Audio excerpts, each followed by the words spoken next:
I checked with the insurance company and I called many insurance companies. My rate is so high, I want my deposit back. I paid you guys at $2,000. Now I'm not gonna be able to do the deal. I need my deposit back, please.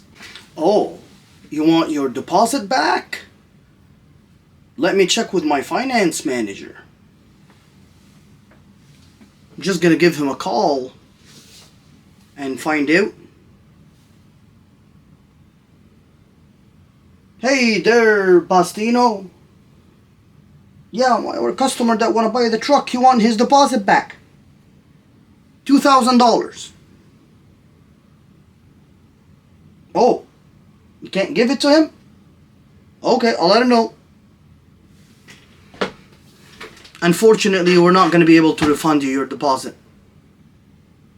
We can't, there's nothing we can do. You lost the $2,000. Sorry, sir. There's nothing we can do to refund it to you. I checked with the finance manager. There's nothing we can do.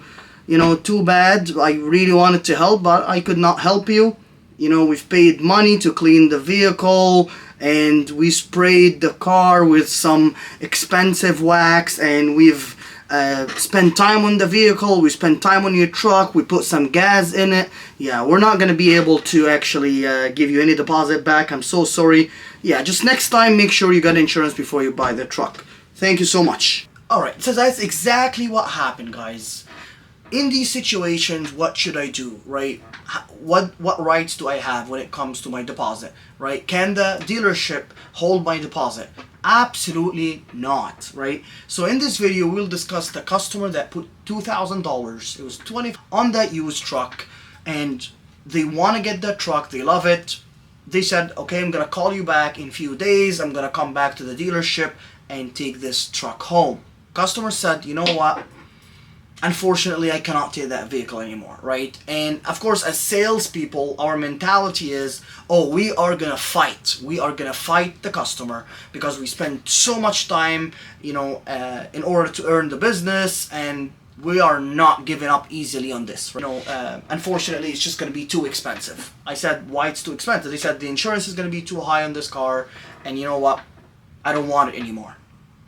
So I said, okay, well, it's not that easy, right? I'll have to check what I can do. I have to see what the situation is going to be with the finance manager and the manager. Oh, the sales manager, actually. And I said, okay, well, we have a situation right now that is not pleasant, okay? And this is the worst news, guys, that a sales manager or finance manager want to hear, that someone wants their deposit back. So I spoke to them. They said, you know what? Too much money was spent on this car. Okay, so what happened is the finance manager said, no, we're not giving the money back, and the sales manager also said the same thing. And honestly, this dealership had a lot of bad practices when I used to work there. The situation, they do not want to give you the money back. All right. Now, I took the customer, of course, outside the dealership because I didn't feel comfortable telling the customer this at my desk at the dealership. So I took the customer outside the dealership. I said, okay, this is a big issue, right? They're refusing to give you the deposit. However, by law, if a vehicle is not delivered or has been taken possession by a customer, that is not, because giving a deposit is not a binding contract. Okay? So legally, they have to give you the money back. So I told the customer, you can do two things. Ask to speak to the general manager yourself. Because to be honest with you, like, this customer was not, I felt he's like, he couldn't do anything. Like, this guy was like, just didn't know what to do, didn't know what to say. He felt bad. He just didn't know what to do. Okay? And I said to the customer, I said, you know what? The law says that they cannot keep your deposit. And you need to tell them, if you guys are not giving me my money back, I am filing a complaint against you with OMVIC.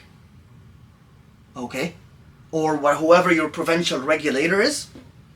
I do believe in, I'm just trying to remember here. I do believe in Alberta. It's called AMVIC, I believe. Okay? I said, according to the regulator, they must give you the money back.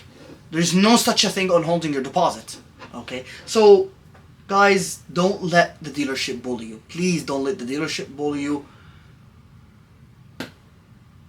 Know the law, know how to negotiate, and never let the dealership force you or pressure you, right? Because they know that, see, why does the dealership does that? Because the dealership knows that most of the people are going to keep their money, right?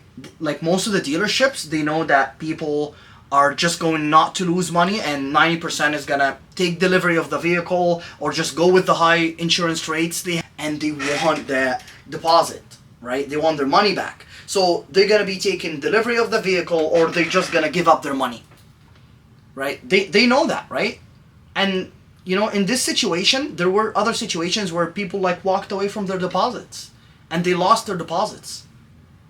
So it's very sad to see, right? But don't let the dealership bully you, okay? So if you want to watch more dramas of these stories that happens at dealership, please like, subscribe, and comment.